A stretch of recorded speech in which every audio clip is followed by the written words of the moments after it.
لیکن ایک بات بہت ضروری ہے جس میں بہت کوتاہی ہوتی ہے اور بہت ہی زیادہ کوتاہی ہوتی ہے، اور وہ یہ ہوتی ہے کہ ہم لوگ زکوٰۃ کی تاریخ مقرر نہیں کرتے۔ یہ بڑی کوتاہی ہوتی ہے۔ اور بھائی اگر زکوٰۃ کی آپ تاریخ مقرر نہیں کریں گے تو زکوٰۃ میں گڑبڑ ہو جائے گی، زکوٰۃ صحیح ادا نہیں ہوگی۔ اور تاریخ بھی اسلامی مقرر کرنی چاہیے، کیونکہ انگریزی میں دنوں میں سال کے لحاظ سے فرق آتا رہتا ہے۔ اسلامی تاریخ مقرر کریں اور ہر سال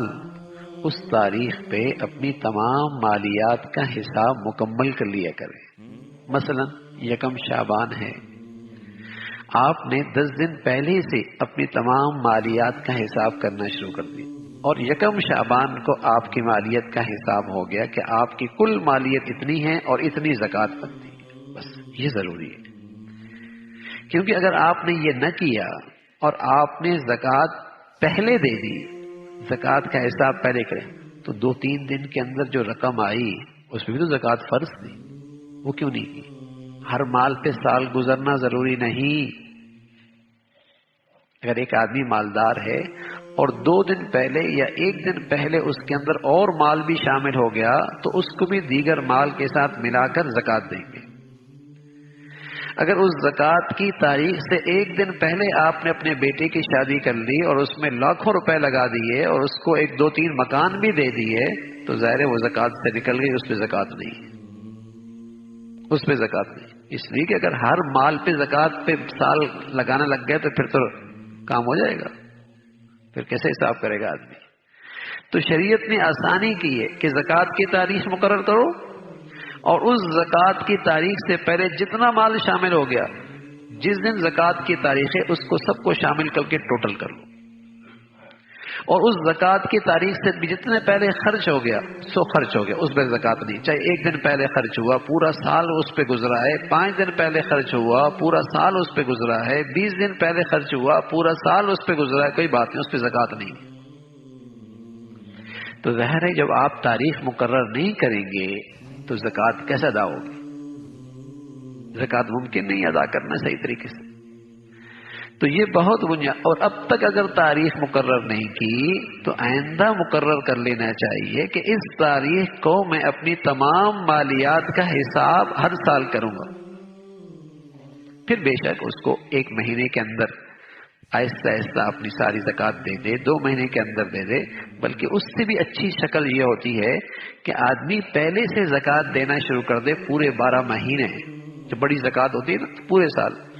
اور جب یکم شعبان آئے گا تو آدمی حساب کر سکتا ہے کہ میری زکوٰۃ بنتی تھی 1 کروڑ روپے اور الحمدللہ میرے تو 90 لاکھ ادا ہو گئے، وہ میں دے بھی دیے، اب پیچھے رہ گئے 10 لاکھ، وہ جلدی سے 10-15 دنوں کے اندر وہ بھی نمٹا دے، مرنے کا پتہ کوئی نہیں، میرے ذمے کیوں فرض باقی رہے بھائی، اور میں اپنے اوپر یہ وبال کیوں دے کے چلا جاؤں دنیا کے اندر سے؟ اللہ نے مال دیا تو فرض ہے، اس کا حق ہے۔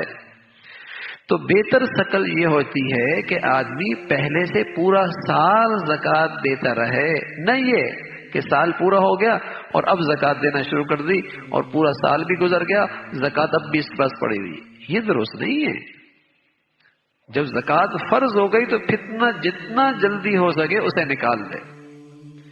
تو اگر آہستہ آہستہ نکالنا چاہتا ہے، بڑی زکوٰۃ ہے، تو اس کی پھر بہتر صورت یہ ہوتی ہے کہ ہر مہینے کے لحاظ سے، ہر 15 دن کے لحاظ سے پہلے سے نکالنا شروع کر دے، اور جب وہ تاریخ آ جائے اور اپنی کل مالیات کا حساب کر لیا اور اسے اندازہ ہو گیا کہ میری زکوٰۃ اتنی بنتی ہے اور الحمدللہ میں نے تو 1 کروڑ دے دی اور بنتی تھی 98 لاکھ، میں نے تو زیادہ دے دی، ارے میاں زیادہ دے دی تو صدقہ ہو گیا، اور اگر آپ صدقہ نہیں دینا چاہتے تو اس کو اگلے سال سے آپ مینیج بھی کر سکتے ہیں، اگلے سال سے بھی آپ مینیج کر سکتے ہیں کہ اگلے سال آپ 2 لاکھ روپے زکوٰۃ کم دیجیے گا، یہ بھی کر سکتے ہیں۔ لیکن یہ طریقہ اب درست نہیں ہوتا کہ بس اوقات 1 سال اور گزر جاتا ہے اور پچھلے سال کی زکوٰۃ بھی اب تک پڑی ہوئی ہے۔ دیکھو اللہ کے نبی صلی اللہ علیہ وسلم نے فرمایا، میں قسم کھا کے کہتا ہوں جس مال میں زکوٰۃ کی رقم مل جائے وہ ہلاک ہو جائے گا، وہ ہلاک کا یہ کہ ضائع ہو جائے گا یا برکت ختم ہو جائے گی۔ اب وہ دونوں صورتیں ہیں کہ ایک آدمی زکوٰۃ کا مستحق نہیں اور زکوٰۃ لے رہا ہے، تو اس کے مال میں زکوٰۃ کی رقم مل گئی نا، اس کا اپنا حلال مال بھی خطرے میں چلا گیا، وہ بھی ضائع کر دیا اس نے۔ اور دوسری صورت یہ ہے کہ زکوٰۃ بنی اور اس نے پوری ادا نہیں کی، اور ظاہر ہے جب تک وہ مال زکوٰۃ کا رہا ہے اس کا مال خطرے سے دوچار رہے گا، خطرہ ہے، نقصان ہو جائے گا۔ تو یہ بنیادی چیزیں ہیں، بہت ہی بنیادی چیزیں، اور یہ فریضہ ہے، فریضہ۔ دیکھو میاں، سارا لاکھوں کروڑوں روپے صدقہ کر دو، ہاں خیرات کر دو، یہ ایک فریضہ ہے، زکوٰۃ کا بدلہ نہیں ہو سکتا۔ فرض ہے۔ ایک آدمی بہت نفل پڑھا، رات بھر نفل پڑھتا رہے اور فجر کی نماز نہ پڑھے تو اس کی بزرگی کسی کام کی نہیں ہے، اس کی یہ بزرگی کسی کام کی نہیں ہے۔ پہلے فرض ہے، ہاں فرض کے بعد سبحان اللہ کوئی آدمی رات بھر نفل پڑھتا ہے، بہت مبارک۔ کوئی آدمی فریضہ زکوٰۃ کے بعد صدقہ خیرات کی کثرت کرتا ہے، کرنی چاہیے، بہت مبارک۔ لیکن زکوٰۃ کا حساب ہی نہ کرے، زکوٰۃ پوری ہی نہ ادا کرے اور یہ خیال کرے کہ میں تو صدقہ خیرات کرتا رہتا ہوں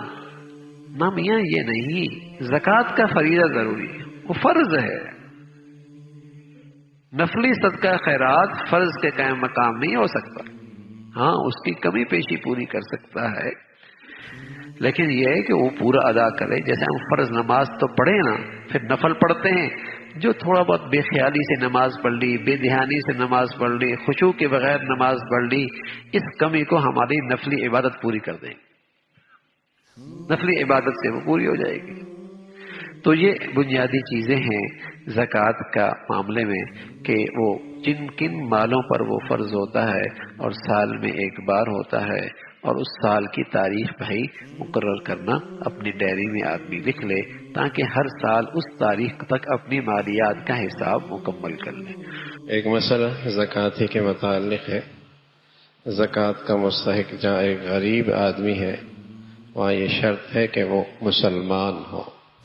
کسی غیر مسلم پہ زکوٰۃ نہیں لگتی۔ زکوٰۃ کے مستحق ہونے کے لیے جہاں اس کی غربت ضروری ہے، وہاں یہ بھی ضروری ہے کہ وہ مسلمان ہو۔ کوئی ایسا ادارہ جہاں اس چیز کا اہتمام نہیں ہوتا، مسلم کافر سب پر رقم خرچ کی جاتی ہے، تو اپنی زکوٰۃ خطرے میں ہرگز نہیں ڈالنی چاہیے۔ اگر وہ کہہ دیں کہ ہم شریعت کے مطابق اس کا اہتمام کرتے ہیں، تو اس کا خیال رکھنا چاہیے کہ آیا وہ زندگی کے اپنے دیگر معاملات کے اندر بھی شریعت کا پابند ہے، تاکہ پھر آپ اس پہ اعتماد کریں۔ کہیں ایسا نہ ہو کہ آپ کی زکوٰۃ سودی بینکوں میں رکھی جا رہی ہو اور اس سے سود لیا جا رہا ہو، تو اس کا ایک معیار یہی ہے کہ وہ آیا اپنی زندگی کے دیگر معاملات میں بھی شریعت کا اہتمام کر رہا ہے، تب اس پر اعتماد کیا جا سکتا ہے، ورنہ اپنی زکوٰۃ کو ہرگز خطرے میں نہیں ڈالنا چاہیے۔